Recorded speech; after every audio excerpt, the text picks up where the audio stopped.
Welcome into another episode of Everything is Logistics, a podcast for the thinkers in freight, telling the stories about how your favorite stuff and people make it from point A to B. I'm your host, Blythe Brumleve, and I'm happy to welcome in Rachel Meranus. She is the Chief Revenue and Marketing Officer over at Transfix, and she's going to be talking about her experience as a four-time CMO, the Transfix 2022 rebrand, and building a high-performing marketing team. So Rachel, welcome into the show. Thank you so much, Blythe. I'm really happy to be here. Absolutely. So as I just mentioned, you're a four-time CMO, but take us back to before you were ever a CMO. Was marketing a role that, you just kind of fell into, or were you drawn to it? Yeah, great question because there's a different path for everyone, I find. I actually started my career on the PR side, so on pure public relations, corporate communications.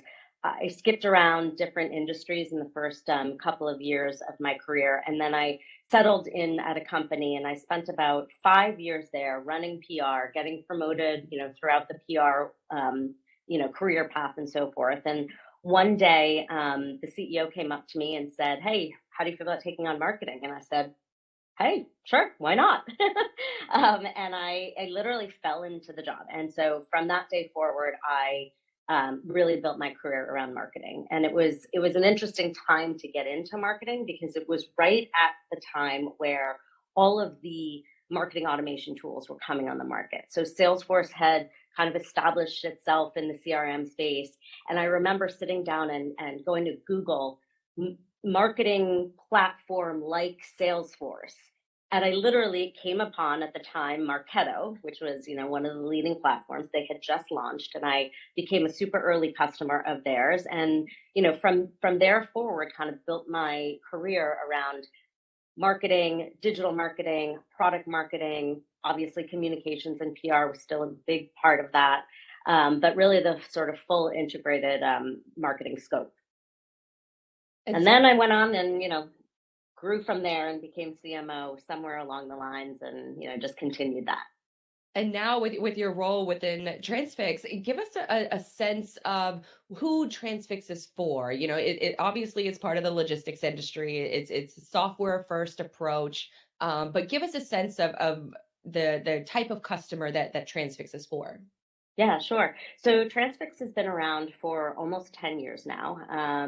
Our co-founders came together in 2013 to sort of disrupt the, traditional brokerage model. Drew McElroy, who is one of our co-founders, had grown up in the logistics space. His parents had had a traditional analog brokerage. He had worked there, and he really believed that there was a better way to do things, that there was a way to drive inefficiencies out of the system, that there was a way to, bring shippers and carriers closer together and improve and optimize the entire process from end to end. So he found another co-founder, Jonathan Salama, who is our CTO. And together they built what was really the first digital freight brokerage platform.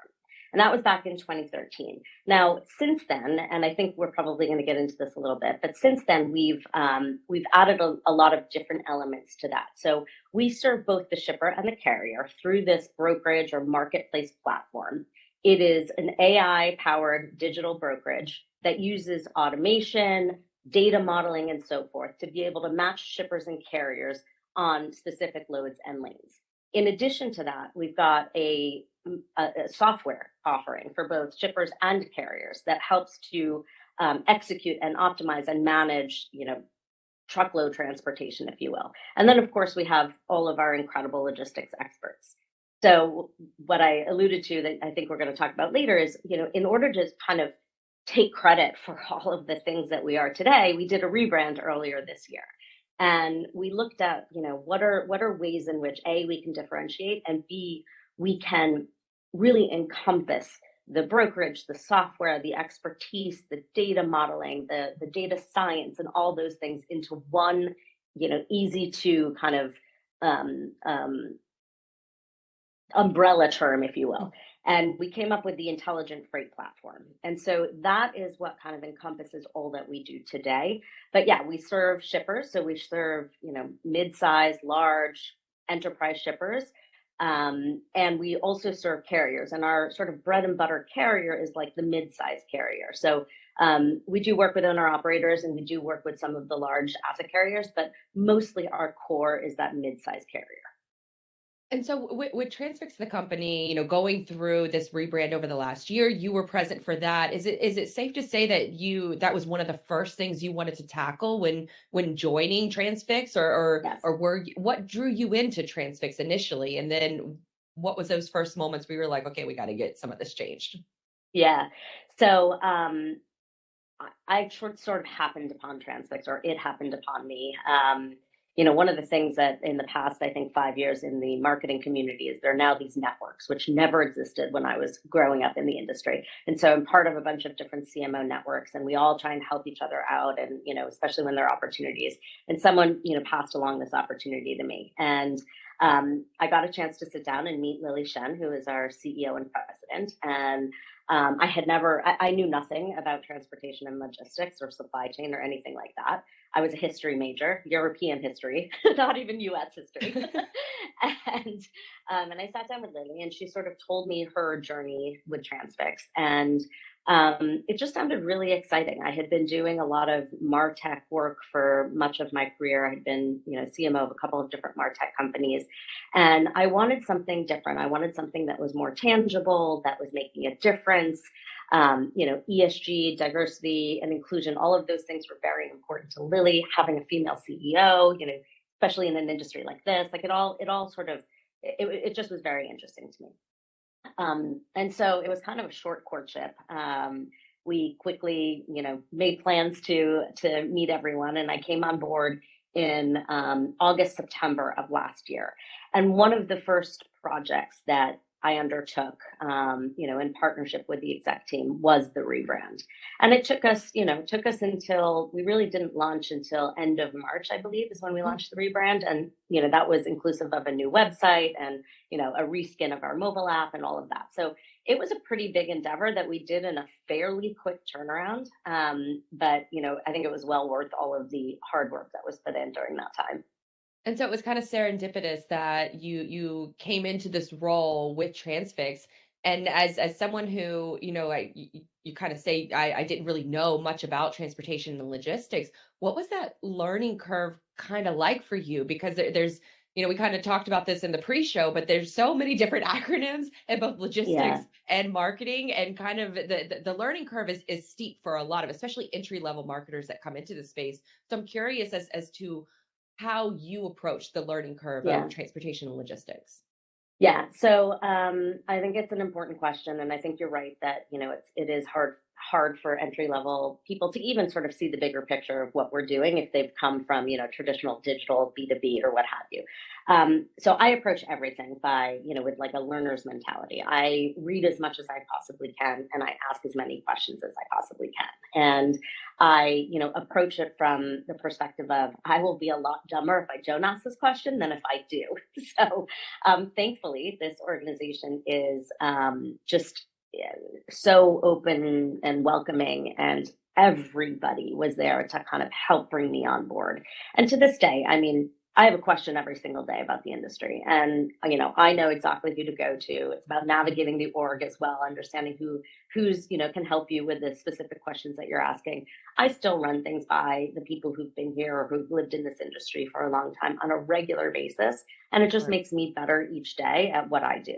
In terms of entry level, I I hired the bulk of the team after getting here. I had a couple of really amazing core people on the team that I inherited, thank God.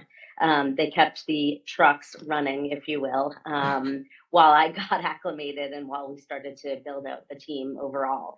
But one of the things that I actually sort of utilized in my pitch in hiring people was that this was an opportunity to transform the way an industry communicates, Hmm. and the way it goes to market, really.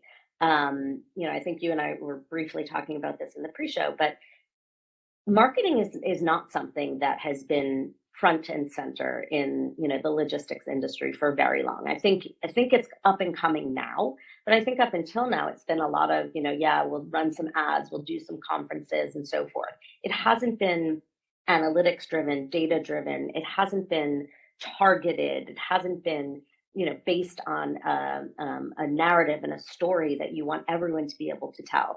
And so when I'm pitching people to come on the team, I'm telling them about this transformation. So not only is the supply chain and logistics overall going through a massive transportation, but so is the marketing industry within this broader industry. So I think that's a big selling point for someone who wants to, leave a mark on something. And so when you're first getting into Transfix, you're getting into the day to day. You probably quickly realize, okay, well, we probably need to do a rebrand.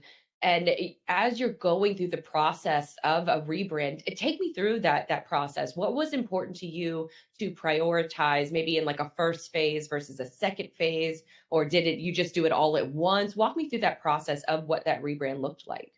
Yeah. So so I think, we had to agree kind of going into it what we wanted to do and what we didn't want to do. So what was on the table and what wasn't on the table. So for example, there was no way we were going to change our name. That was not going to happen. Our name is our name. It has a lot of equity and so forth. But our logo didn't represent what we believed sort of the future of our company should be, and it didn't exude sort of like modern, cutting edge, innovative. And so we agreed, before we even found the agency we were going to work with, that we wanted to include a logo in that rebrand. We talked a lot about, the positioning statements, the mission, the vision. So it was the words and the pictures, right? It was both of those things that we needed to do a pretty big overhaul on. And, I had the benefit of Lily, who our CEO, who has a marketing background, and has a really intuitive and creative eye. So she was a great partner in all of this. But at the end of the day, we agreed that we were going to change the language, that we were going to try and get credit for all the things that we do. We were going to try and differentiate in the sea of, sameness. We wanted to look more modern. And we agreed that we were going to take our vision and a mission and all of that and just morph it, just take it one step further. So we didn't completely rip and replace everything. We kind of did it, step by step. The website was a major overhaul. We really wanted to just change that sort of storefront, if you will, and all of the visuals associated with it. It's still a work in progress, as I think any website should be. But we got the change for the brand launch, and we've been iterating and doing testing and really learning about our audience and what converts and all of that over the past 9 months now, I guess. I love that. Yeah, I love that you said a website is never truly done, because that's Yes, something that I think I take on probably too much. Once or yes, twice every 6 months, maybe I'm yes, tweaking something major on the site, which is probably for better or worse. But it yeah, is that work in progress yeah. always, because you always want it to get better, especially when it comes to your storefront, like you said. And so you had mentioned something earlier. Was this a task that you undertook internally, or did you rely on, consultants or agencies, or, your internal team, or maybe it's a combination of all of them? How did you approach it team wise? Yeah, so we did end up working both with an external agency as well as our internal designers and communications experts, messaging experts. Um, I had a fortuitous moment where I had just joined the company, just put it on LinkedIn. I was in the middle of doing the agency reviews, and someone that I used to work with at a different agency reached out to me and said, I see you just took on a CMO role. I've done rebrands in the logistics industry. And it was literally like the day before I was about to make a decision. So I was like, you have 24 hours to send me a Oh, proposal, wow. and you've got to do better than this. And they did, and they ended up winning the business. Wow, so nice. yeah, so I got to work with someone who I knew and trusted, as well as someone who had a knowledge of the industry pre this work, which was very helpful since I did not have a knowledge of the industry pre this work. And So so when you're building that team, so you have the I guess the luxury of having somebody that does have that experience with logistics rebrands, and then you'd also mentioned that you inherited, a yes, team of marketers within the organization. What does the team look like now? Or how has that team evolved? Are there certain yeah. positions that you're prioritizing? Give us a sense of what the team looks like. Yeah. So when I joined, we had a bunch of fantastic marketers who were wearing many, many hats. And one of the first things that I wanted to do was understand where they wanted to sit, what they wanted their career to look like in marketing, and make sure that we built around them. And so we had a couple of product marketers, one of whom wanted to kind of switch more into a different, brand and ESG role. I had some great comms people, great designers.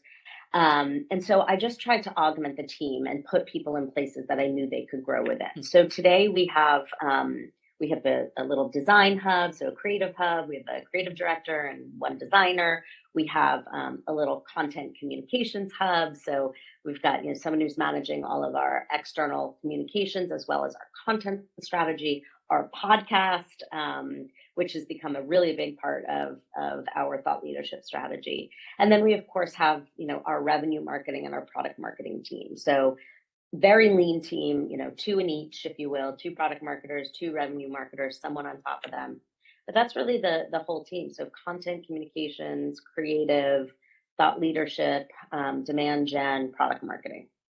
And so historically with or I guess between marketing and sales, historically they're kind of like at odds with each other, and increasingly they should be working more together. And we are starting to see more signs of that in a mainstream way of sales and marketing teams working together. Is it safe to say that you guys had involved a lot of the sales team throughout this process? And what does that, Yeah. I guess, communication internally between marketing and sales look like? Yeah, yeah, I love this question. So one of the things that I think, I bring to the table wherever I go is a just deep desire to understand the business from all areas of the business. So I don't believe that a marketer can do a good job marketing if they don't really understand the business across everything. So that obviously means sitting in sales seat, understanding how they operate, understanding, what that go-to-market strategy looks like. So wherever I go, my first sort of partnership, and I make sure of this in the interview process, is with the CRO. And so early on here, the CRO, I think it was Chief Customer Officer at the time, and I just really, gelled immediately, and we started to bring our teams as close together as we could. Since then, I actually recently took over the CRO role, so I am now running CRO and CMO. So I'm sitting in, we're calling it the CRMO or the CMRO, whichever one goes A new first. acronym. A new acronym, yes. I'm starting something new. And so between my leadership team, I've got the VPs of sales, the VPs of marketing, and the head of revenue operations. And to me, that is the integrated team that determines how we go to market, how we tell our story, how we create and capture demand in the market. And it's got to be a fully integrated approach. So it's exciting to be sitting on top of both, but I've never felt like I had to own sales in order to be able to do that. I've always felt like I've been a very good, bridger, if you will. I build bridges between sales and marketing because it's important to me, and it's the only way I can be successful. 100%, because I mean it sounds like you're very data driven, and it's just increasingly important for marketers to understand what's driving revenue. So I love that you actually married the two positions, and so it's like it feels like a core principle now for Yeah, Transfix in order to prioritize both of those roles and how they play off of each other and play together. But yeah. now that sort of you feel like maybe your team has been built, the rebrand is complete, what does a typical sort of work week, work day look like for you and the squad? Oh yeah. So since we're since it's the end and beginning of the year, it's all about planning for 2023 and beyond, especially since I am new to the revenue seat. So a lot of my time right now is being spent on logistics. So, really making sure that we are set up for success in 2023. And the teams too, my marketing team is busy writing their marketing plan, they're looking back actually at the year to understand what we did well and what we didn't do well and where the white space is in the market and what we should double down on. Sales team is doing the same thing. How do we go to market? Where's the opportunity? The market is, drastically different today than it was 6 months ago. What does it look like in 6 months? What do we have to plan for? So right now, it's a lot of planning. On a typical day, if we're sort of mid-year or end of Q1, I think, I'm dabbling in everything really. I'm meeting with my direct reports, making sure they're empowered to make the decisions that they need to be able to make. I'm meeting with my head of revenue operations, who is really, like the CRMO whisperer, because he's the one who keeps me on top of everything and make sure that I know what's going on across all of the organization, and the market at large. So it's really sort of like touching base with all of these people, making sure that everything is running smoothly and answering questions and blocking and tackling and partnering with my fellow executives on whatever the next big initiative is and so forth. So right now planning, hopefully soon more of this kind of day-to-day stuff. So for you have the luxury and I say luxury comparative to the rest of seemingly the logistics and transportation space, where you have a team of marketers that are working for you. I'm curious as you're going through this planning process for the next year, probably the next couple of years, what positions or maybe skill sets are you prioritizing? Are you hiring, podcasting talent? Are you hiring, SEO experts, or is it like a combination of a bunch of different things? What I guess aspects of marketing are the most important to you? So I don't, so I feel like we have our core team in place. So it's less about hiring and more about focus and what we're focusing on. And I think, the past year has really been about building the team and building the function.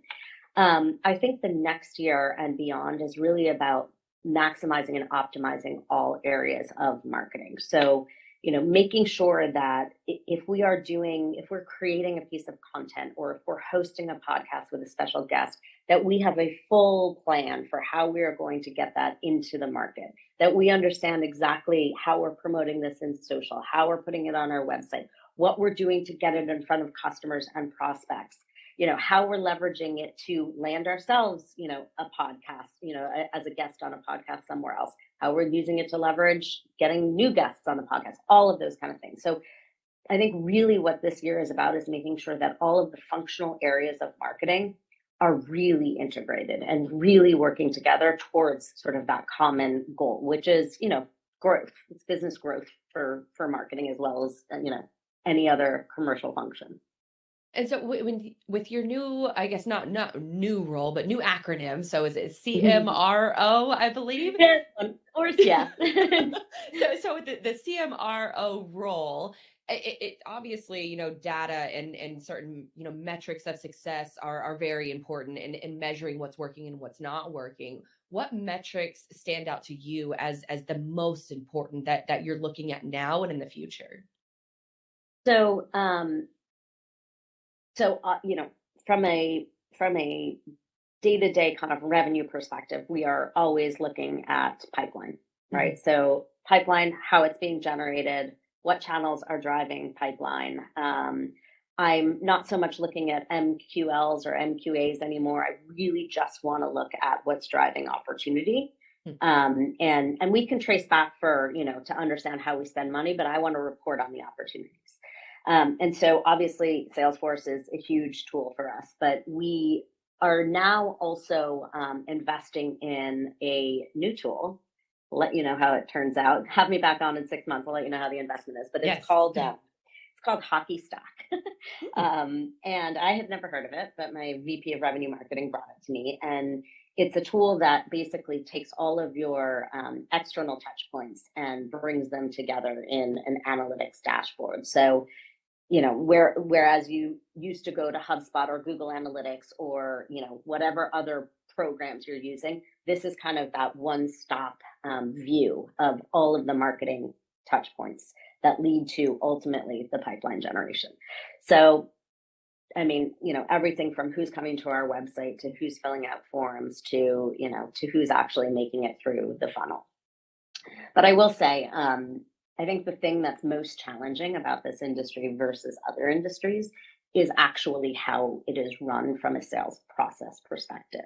And the idea that so much of it is run off the RFP and so much of it is run off of, it is price oriented. And that's something that, I really would like to see change in this industry. I think there's so much to be said for the service side of the industry and what companies like ours are doing to make sure that shippers are being taken care of and to make sure that carriers are being taken care of, making sure that they have the data and the insights that help them to buy better in the future, that help them to understand how to optimize their network, how to have difficult conversations with specific DCs or facilities or what have you, where wait time is over what it should be, and therefore they're having to pay more for capacity and all that kind of stuff. So I think there's a massive opportunity to flip this industry on its head and not manage through the RFP process, but manage through a real true solution sale. And that's what I would like to see change over the next sort of 12 to 18 months. I love that because as you know, with anyone within the industry, you've kind of seen there's a lot of focus that's just placed on price. But Yeah. if your shipment is delayed or if all these other Yep. things that are affecting that price, Right. is it really worth it? And so you have to Exactly. I keep mean, that at the all end of the in. day, you get what you pay for, right? Right, I mean, exactly. it's an adage for a reason. 100%. And I also find that it really interesting that are you almost helping your customers communicate challenging situations to their customers? Because it kind of 100%, sounds like that. 100%, 100%. Yeah. I mean, if they, one of the things that I think we pride ourselves on is not just the data that we provide, but, sitting down with our customers and really sort of looking at it together and saying, well, what are you seeing here? This is an opportunity to go back and renegotiate with your customers on, these type of things. Or comparatively, we don't see this with every other shipper. So there's something going on here, with you and this particular facility. Lots of different ways that we can slice and dice the data and provide it to them, and obviously connect that data with other data that they have within their platforms. So it's also like it's not just you doing the marketing for Transfix, but you're also tentatively helping, some of these other companies do their own marketing and Yeah. communications to their Yeah. customers, which I think is super interesting. Now, Yep. with your you have previous experience, I think it's Bodify, a previous company that you had worked for, SEO enterprise level company. I'm curious as to how you think SEO plays a role in logistics and just in modern marketing strategies. Do you see it as still an important function that you need to be focused on, or is it something that's becoming less important? I mean, I think it's very important. But I think, so Bodify does work with enterprise brands. The difference with the brands that Spotify works with and companies like ours and yours is just the sheer size of the website, right? A tool like Spotify is good for a massive brand. It's not something that I would use. It's too technical. I don't have enough pages on my website to make it worthwhile. So from an SEO perspective, for me, it's more about making sure that I'm showing up for keywords that, my core audience is looking for, that I have the right structure on my website so that, my links are active. I have, all the key pages that I need to be visible to search engines are visible to search engines. But we are not an enterprise sized website. And so it's a very different approach than, someone like a Nike or, a Home Depot, which is the type of clients that Spotify worked for. But I think SEO is important, and it's honestly low hanging fruit for anyone if you get it right, if you put the right the right strategy around it and the right thought process around it. 100%. It's still like I struggle with SEO because I put such a strong focus on it, I think earlier in my career. And now Yeah. it's seeing the power of not just, I guess, the quote unquote newer, even though podcasting has been around for a long time, but prioritizing podcasting with SEO has 100%. been a game changer. I think that's probably the best approach you could come up with is, making sure that none of the channels that you are investing in are being invested in a silo, but that they are actually playing off each other, that they're actually increasing the investment wherever it is. So if you've got a podcast, then, SEO, make sure that, your podcast, that you have the landing pages that are showing up in, SEO, I mean, in organic search and so forth, but that you're using your organic social channels to promote the podcast, that, and these, not everything is measurable, as we know. So you've got to take heart that people are seeing it, and that they're, your listener increase is due to that, even if you can't tie it back directly. But yeah, I think that has to do a lot, with the integrated approach. Nothing should be working in silos in, this day and age. It should all be integrated. Well, speaking of the podcast, you guys at Transfix is one of the few companies in freight that has a company podcast. Tell us a little bit about how, I guess, podcasting overall plays a role in your marketing strategy. Yeah. So when I got here, I think we had just sort of started out with a podcast, and we were doing mostly market updates. We also have a weekly market update that we send out. It has evolved significantly in the past 12 months, and I'm so proud of the team behind it. Jenny, Amanda, Pat, they've created a destination for information that I think our listener, I don't know the latest metrics, but they're pretty high. I think it speaks for itself. It is 100% part of our marketing strategy. It gives us the ability to, and I don't want to say too much because I don't want to give away the secret sauce, but it gives us the ability to not only, be thought leaders and put our point of view out there, but also to give a platform to shippers, to carriers, to partners. And that gives us another conversation to have, right? We don't have to be calling them to talk about, loads and, logistics and all of that. We can call them to say, hey, do you have a diversity expert? Do you have an ESG expert? We're doing a podcast on this, that, and the other thing, and we'd love to feature that. Doesn't have to be directly related to, logistics, but knowing that we can provide a platform and a forum for people, whether it's our shipper customers, carriers, for you, we're having you on, like that's huge. That's, to me, that's just gold right there. And it's a very cost-effective way to build a brand. 100%. Power of podcasting. I mean, the power of podcasting Right? has brought us together. So it's one of those things where you can have these authentic, just really, I guess, valuable conversations with other people within the space. And it's like that quote that everyone says, a rising tide lifts all sails, but it really Yeah. is, these types of conversations need to be had, and they need to be Yes. had over and over again in order to and it's not just from a communication standpoint, but it's also from a relationship building standpoint. Yes. Like you said, it Yes. helps you connect with your customers on a more deeper level, and that probably has much more of a long-term value for them to remain a customer. And even though it's not the primary focus of a podcast, but it does have that residual effect later on. Yep. 100%.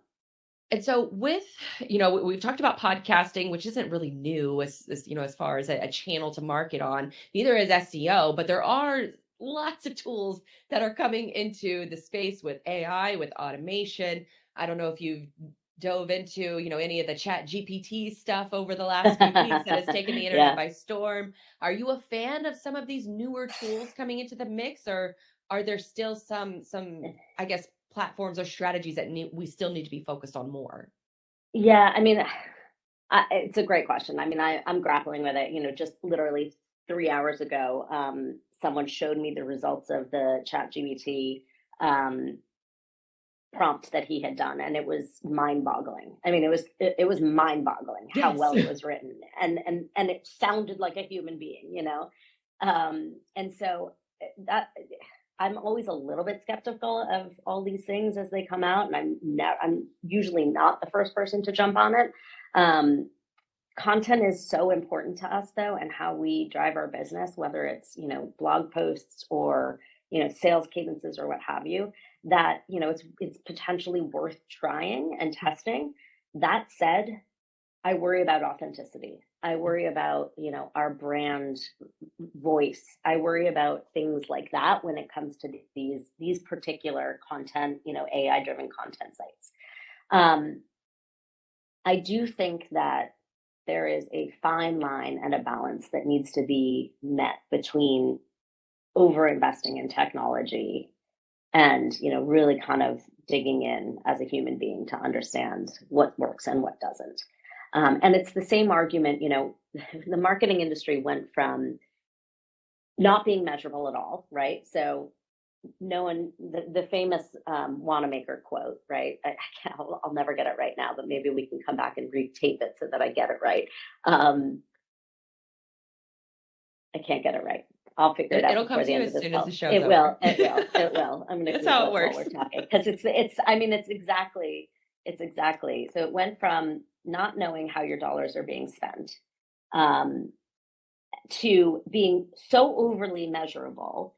Half the money I spend on advertising is wasted. The trouble is I don't know which half. Yes. Okay. So that's the way it was like pre HubSpot, pre Marketo, pre Eloqua, pre Google Analytics, right? Spent so much money, just didn't know what the results were. Then we over indexed to being able to measure things. And that meant that things that we couldn't measure got cut. And we immediately said, well, if I can't measure it, then it can't possibly be working. And I think the industry is finally kind of coming back to the middle ground, which is to say that, there are going to be things that we have to invest in that either aren't immediately measurable or won't be measurable ever. Right. And we have to take faith, and there have to be proxies. Yes, I don't want to spend money, willy nilly. There have to be proxies, but you have to trust that those proxies are indicating something to, to hang your hat on, right? So that you can continue investing. Because if you only invest in the things that are measurable, you will only be taking a short-term, immediate approach to marketing. And as we know, brand, comms, content, even investment in your website, it's a long game. It's not a short game. And so I forgot at this point what your question was, but I think, I think that's, yeah.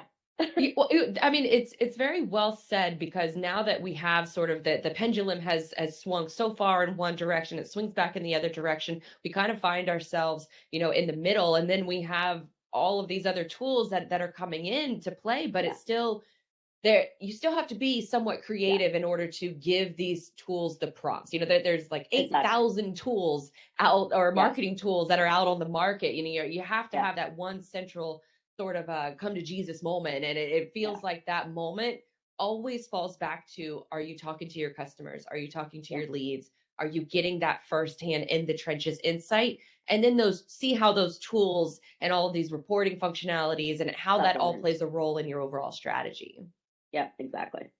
And so when we look at, you've been in logistics for about, a year and a handful of months. I'm curious, are there any brands within logistics, or maybe outside of logistics, that you draw inspiration from? It's a good question. I mean, I think outside of logistics, the brands that I think have, really done a good job are a lot of the B2B MarTech brands. So, HubSpot, I think, they just kill their marketing. They're kings and queens at it. Gong has been really solid in their marketing over the years. It's funny, I think Salesforce started strong and then they kind of just gave up because they're the default for everyone. Right. But those are the sort of B2B brands that come to mind.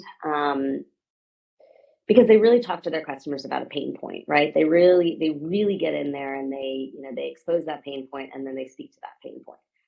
So that those are the ones that come to mind off the top of my head. In the logistics space, I have to give that some thought. I mean, I think our brand is pretty amazing. But off the top of my head, there's none that really stand out to me. Yeah, because it really is. It's kind of alluding to what we talked about earlier. the marketing role within logistics is becoming more important, but it's still nowhere near comparative to Yeah, other industries, especially when it comes to like B2B marketing or any of these other spaces where there's a lot of room for improvement in the logistics space, which is, great to see a you hundred and your percent. team making those strides and making those improvements. Now you talked about you're in the middle, we're recording this in, mid to late December, you're planning for 2023. Are there any maybe like social platforms or strategies that you really want to dive into in the next year? I actually think we are more going to consolidate Oh wow. than we are going to expand. I think we did a I lot of love that. testing this year. Yeah, I think we did a lot of testing this year and found, what works and what doesn't, and we're going Hmm. to try and double down on that.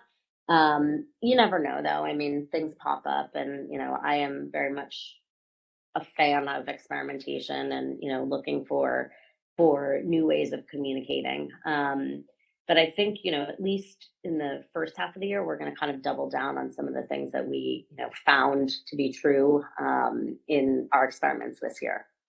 Love it. Well, I guess we'll have to pay attention to the Transfix brands in order to find out what you are going to be focusing on and doubling down on in the year and in the coming months. But in the meantime, where can folks follow those different social media accounts, follow your work, get in touch with Transfix, all that good stuff? Yeah, I mean, it's Transfix wherever it is, but LinkedIn, we're on LinkedIn. That's where we speak mostly to our shipper audiences. We do use Facebook for carrier audiences, and of course our podcast. I mean, that's on all of the podcast channels, Transfix Take. So I highly recommend listening to that. I think as the year progresses, we're going to have some pretty incredible guests, and and I'm really excited about that for the team. 100%. I'll make sure to link to all of those in the show notes to make it super easy for folks to follow along with your work and with Transfix's work. But thank you so much, Rachel, for joining us. This was a fascinating Thank conversation you. and Yeah. joining the show. Yeah. Thank you so much. I loved being here.